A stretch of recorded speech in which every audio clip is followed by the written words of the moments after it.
Allez, je suis sérieux. Bon allez c'est parti, alors que je suis avec l'équipe New Caledonia Tiger Adventure. Vous venez de finir, hein, 21. équipe 41, 41. Vous avez dû être content d'arriver à ce CP 41 justement là. Le CP final sur le trek, là, l'ère de transition. Vous avez pensé quoi de cette course, de ce trek en particulier, qui a été long? Vous avez passé combien de temps sur le trek hein? Je suis 35 heures, je crois, 34 heures. 34 heures. Ouais. Interminable. Une semaine de boulot quoi. Une semaine de boulot, exactement.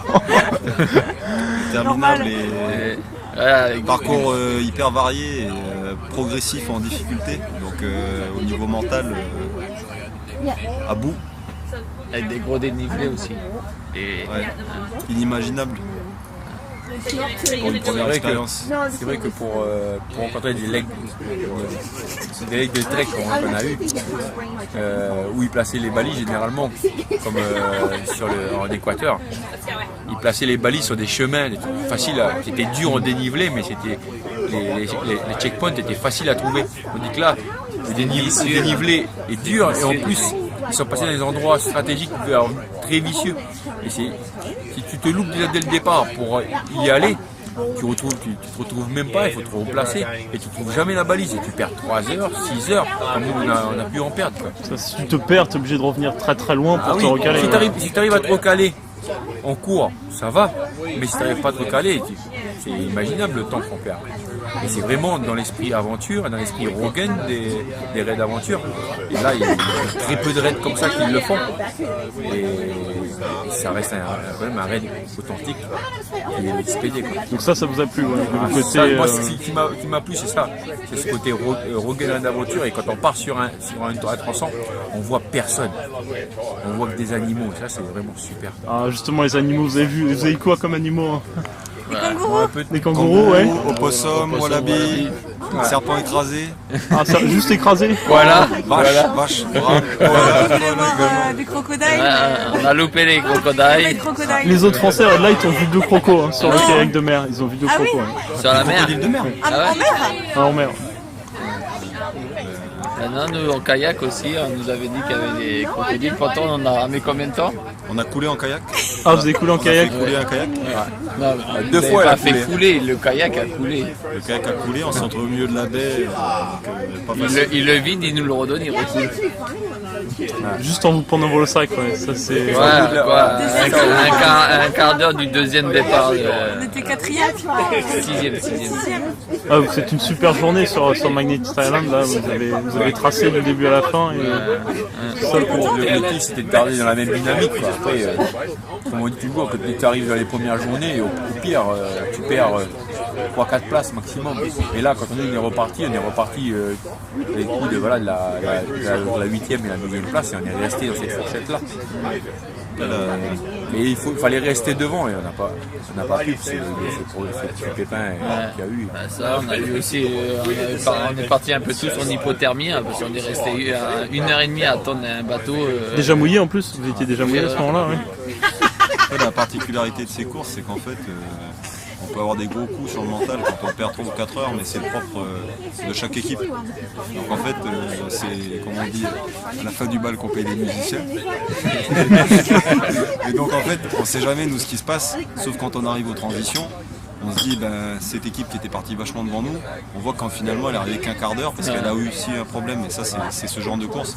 Les problèmes, ça peut prendre 4 ou 5 heures. Ouais. Et souvent, c'est ça qui nous a remotivés parce que voilà, on a rattrapé certaines équipes, on croyait qu'elle était vachement devant, elle était partie devant et on finit devant elle.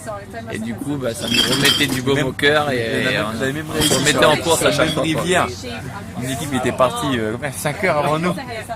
5 heures avant nous, on l'a doublé sans savoir qu'on l'avait doublé sur une rivière. Sans savoir, vous étiez sur peut-être des bras parallèles. On l'a doublé. Et on est arrivé avant. Oui, la rivière, ils sont faisait partis 5 heures. 150 mètres Et de avec large. une pagaie en moins. Oui, là, j'ai été sur la rivière. Ouais. Énorme, spectaculaire. Il n'y a pas beaucoup d'eau, mais la rivière est grande. Ouais. C'est une super aventure. Mais on attend toujours un pont d'ailleurs. À 15h, Marcel qui nous dit bon là il y a le pont et puis après on arrive. Sur la carte, c'était marqué. On est arrivé à 21h je crois. Et même, On n'a jamais vu de il a dit, Michel l'a dit, fucking bridge, il a dit. Il n'a jamais trouvé le pont aussi. C'est King Kong qui a fait sauter le pont, quoi. C'est ça. Exactement, c'est King Kong avec Ah, et voilà, c'est des petites anecdotes comme ça qui nous fait bien rire maintenant. Le VTT, vous en avez pensé quoi? Oh, c'est beaucoup de route. Beaucoup de route. Trop de route. Trop roulant. Je crois que c'est un peu le problème d'Australie. Tu peux faire des treks super sauvages parce que justement tu vas rien rencontrer. Hein. Par contre en VTT, t'auras pas les petits singles que sur toi, sur lesquels je peux faire plaisir. Le premier trail était sympa. Après, c'est parti sur des kilomètres de route, dans le bush, chaleur. Difficile. Après, Romain a fait tant mieux pour nous. Hein, Après, le gros avantage, ouais, en plus, on imagine 140 km de bouche.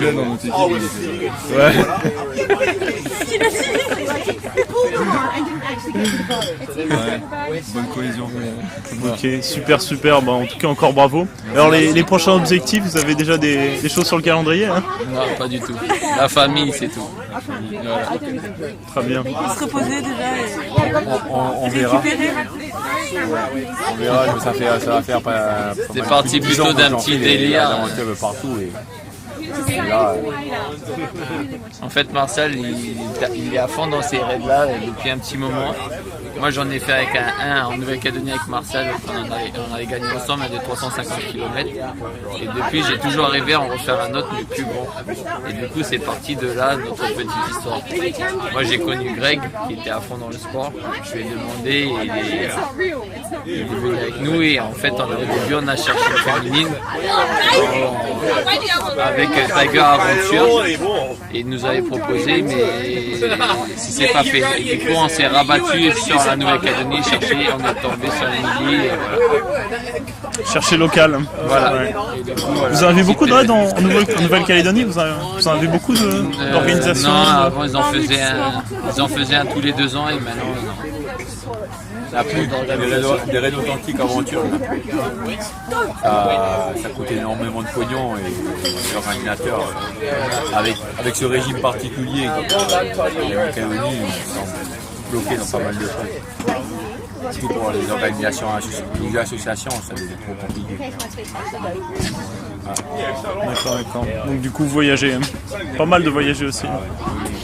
Vous avez le God Zone qui est pas loin aussi. Hein. Trop froid. Ouais. Déjà, on a eu froid ici. On ne sait pas avoir froid comme ça ici. Je préfère l'Australie, le niveau il est plus correct que la Nouvelle-Zélande. La Nouvelle-Zélande, c'est le niveau, on pourrait dire c'est extraterrestre. C'est où ils sont. Ils sont bien chez eux. Ok, bah merci beaucoup. Merci. Et puis bonne récup.